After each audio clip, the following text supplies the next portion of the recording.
नमस्कार दोस्तों, स्वागत है आपके अपने चैनल मिस्टर हिस्ट्री में, जहां हर कहानी इतिहास के सबसे गहरे रहस्यों को उजागर करती है। अगर आपने अभी तक हमारे चैनल को सब्सक्राइब नहीं किया है, तो जल्दी से कर लीजिए ताकि आप इतिहास की ऐसी कहानियों से कभी न चूकें। बुद्ध की शांत मुद्रा में बैठे एक छवि दिखाई जाती है और आसपास धुआं या धुंध फैलता है। आज की कहानी है गौतम बुद्ध की, जहां क्रोध और शांति के बीच की लड़ाई में जीतता है सिर्फ धैर्य और करुणा। तो बिना किसी देरी के चलिए शुरू करते हैं। एक समय की बात है, भगवान बुद्ध अपने शिष्यों के साथ एक गांव में भ्रमण कर रहे थे। गांव के लोग बुद्ध के उपदेश सुनने के लिए अत्यधिक उत्सुक थे और बड़ी संख्या में लोग बुद्ध की सभा में उपस्थित होते थे। बुद्ध के शांति और करुणा के उपदेशों से गांववासी अत्यधिक प्रभावित थे। उसी गांव में एक क्रोधित स्वभाव का व्यक्ति भी रहता था। उसे बुद्ध की बढ़ती लोकप्रियता और गांववासियों की उनके प्रति आस्था देखकर ईर्ष्या होती थी। उसने सोचा, ये बुद्ध कौन है जो गांव के सभी लोग इन्हें इतना मानते हैं? मैं इन्हें सबके सामने अपमानित करूंगा। अगले दिन वह व्यक्ति बुद्ध के उपदेश स्थल पर पहुंचा। बुद्ध अपनी शांत मुद्रा में बैठे हुए थे और गांववासियों को उपदेश दे रहे थे। जैसे ही वह व्यक्ति बुद्ध के पास पहुंचा, उसने क्रोधित होकर बुद्ध को अपशब्द कहना शुरू कर दिया। वह चिल्लाने लगा, तुम ढोंगी हो, तुम्हारे उपदेश किसी काम के नहीं हैं, तुम सिर्फ लोगों को बेवकूफ बना रहे हो। बुद्ध ने उसकी बातों को बड़े धैर्य से सुना और अपनी शांत मुद्रा में मुस्कुराते रहे। उन्होंने उस व्यक्ति की ओर ध्यान से देखा, लेकिन एक शब्द भी नहीं कहा। वह व्यक्ति और भी क्रोधित हो गया। उसने और भी अपशब्द कहे, लेकिन बुद्ध की मुस्कान और शांति देखकर उसकी क्रोध की आग धीरे धीरे शांत होने लगी। थोड़ी देर बाद बुद्ध ने धीरे से उस व्यक्ति से पूछा, यदि कोई व्यक्ति आपको कोई उपहार दे और आप उसे स्वीकार न करें, तो वह उपहार किसके पास रहेगा? उस व्यक्ति ने थोड़ी हैरानी से उत्तर दिया, अगर मैं उसे स्वीकार नहीं करता, तो वह उपहार उसी व्यक्ति के पास रहेगा जिसने उसे दिया था। बुद्ध ने मुस्कुराते हुए कहा, ठीक वैसे ही तुमने मुझे अपशब्द कहे, लेकिन मैंने उन्हें स्वीकार नहीं किया। वे अपशब्द तुम्हारे ही पास रह गए। क्रोध एक उपहार की तरह है। यदि हम इसे स्वीकार न करें, तो यह हमारे पास नहीं आ सकता। बुद्ध की बात सुनकर वह व्यक्ति चकित रह गया। उसे अपनी गलती का एहसास हुआ। उसने बुद्ध के चरणों में गिरकर माफी मांगी और कहा, भगवान, कृपया मुझे क्षमा करें। मैंने अज्ञानता में आकर आपसे ऐसा व्यवहार किया। बुद्ध ने उसे क्षमा करते हुए कहा, क्रोध अज्ञानता का परिणाम है। जब हम ज्ञान की ज्योति से अपने मन को प्रकाशित करते हैं, तो क्रोध स्वतः ही समाप्त हो जाता है। क्रोध को कभी स्वीकार मत करो, क्योंकि यह तुम्हारे मन की शांति को नष्ट कर देता है। उस दिन से वह व्यक्ति बुद्ध का अनुयायी बन गया और उनके उपदेशों का पालन करने लगा। उसने अपने क्रोध पर विजय पाई और शांति की राह पर चलने का संकल्प लिया। यह कथा हमें सिखाती है कि क्रोध को स्वीकार करने से हम स्वयं को ही नुकसान पहुंचाते हैं। क्रोध से न केवल हमारे मन की शांति भंग होती है, बल्कि हमारे रिश्ते और समाज पर भी नकारात्मक प्रभाव पड़ता है। बुद्ध की तरह यदि हम भी क्रोध को अनदेखा करना सीख जाएं, तो हम अपने जीवन में शांति और सौहार्द को बनाए रख सकते हैं।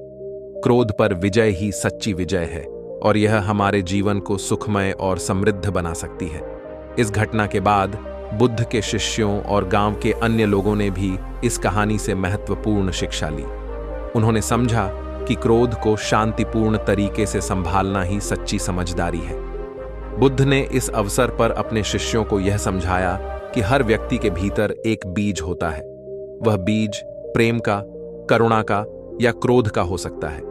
जिस बीज को हम अपने मन में सिंचाई करते हैं, वही बढ़ता है। बुद्ध ने अपने शिष्यों से कहा, हमारा जीवन एक बगीचे की तरह है। जैसे बाग में हम अच्छे पौधों को बढ़ावा देते हैं और खरपतवार को हटाते हैं, वैसे ही हमें अपने मन में सकारात्मक विचारों को बढ़ाना चाहिए और नकारात्मक भावनाओं को दूर करना चाहिए। क्रोध, ईर्ष्या और द्वेष जैसे नकारात्मक भावनाएं हमारे मन की शांति और सुख को नष्ट करती हैं। बुद्ध ने बताया कि जीवन में धैर्य और करुणा का बहुत बड़ा महत्व है। जब हम किसी भी विपरीत परिस्थिति में धैर्य बनाए रखते हैं, तो हम अपनी आंतरिक शांति को बरकरार रख सकते हैं। करुणा का अर्थ है दूसरों के प्रति प्रेम और सहानुभूति रखना। जब हम करुणा से भरे होते हैं तो हम दूसरों के दुख और समस्याओं को समझ सकते हैं और उनके प्रति संवेदनशील हो सकते हैं। बुद्ध ने यह भी समझाया कि करुणा का अर्थ केवल दूसरों के प्रति ही नहीं बल्कि अपने प्रति भी होना चाहिए। जब हम खुद को माफ कर सकते हैं, अपने गलतियों को स्वीकार कर सकते हैं, तभी हम सच्चे मन से दूसरों को भी माफ कर सकते हैं।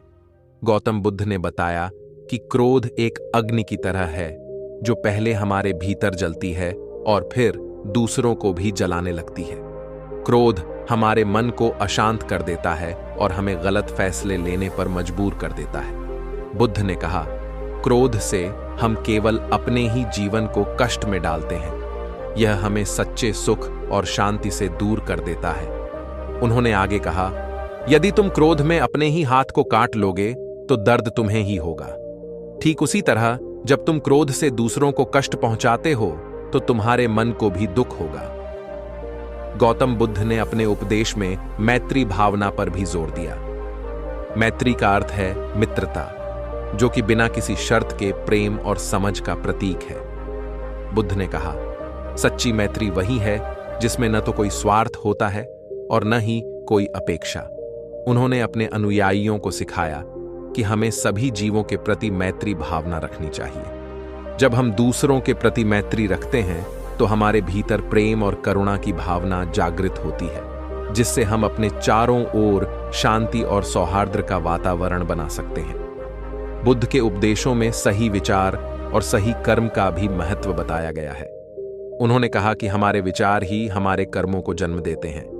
यदि हमारे विचार सही दिशा में हैं तो हमारे कर्म भी सही होंगे। बुद्ध ने बताया कि हमें हमेशा अपने विचारों को शुद्ध और सकारात्मक बनाए रखना चाहिए। जब हम सही विचारों को अपनाते हैं तो हमारे कर्म भी स्वाभाविक रूप से अच्छे होंगे। यह हमें न केवल व्यक्तिगत स्तर पर सुखी बनाता है बल्कि समाज के लिए भी कल्याणकारी होता है। गौतम बुद्ध के उपदेश हमें जीवन की सच्चाइयों से अवगत कराते हैं और हमें शांति, प्रेम और करुणा की ओर ले जाते हैं। उनके उपदेश हमें सिखाते हैं कि क्रोध, ईर्ष्या और द्वेष जैसे नकारात्मक भावनाओं से दूर रहकर हम अपने जीवन को सुखमय बना सकते हैं। क्रोध पर विजय पाने का सबसे सरल उपाय है धैर्य और करुणा।